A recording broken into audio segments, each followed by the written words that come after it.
Hey guys, in this video I'm going to show you how to print mailing labels from Google Sheets. If you find this video helpful, please consider to like this video and subscribe to my channel.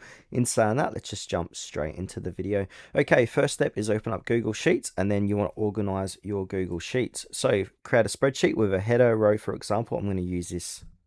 So make sure each column has a clear heading. And then from here, we need to install the Avery label merge. So we need to click onto extensions, and then click onto add-ons, and then click on get add-ons. And then we need to search for Avery label merge.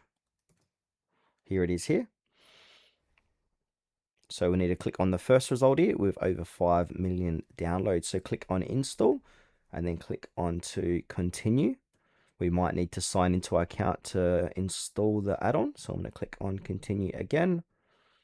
So I'm going to select all, continue. So basically grant the required permissions and then click done. Then that should be installed. There you go. It says installed. So I'm going to click out of it. Then from here, click onto extensions. And then here's your Avery label merge. Click onto start.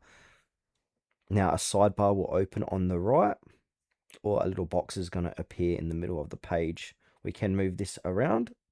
Then from here, we can see what it's going to print out as. So we're going to print out on this label, first name, last name, address, and city. But say if we want the postcode in there, we can add a merge field. So I'm going to add the postcode too. Click onto add, then hit enter. Now you can rearrange this inside of here.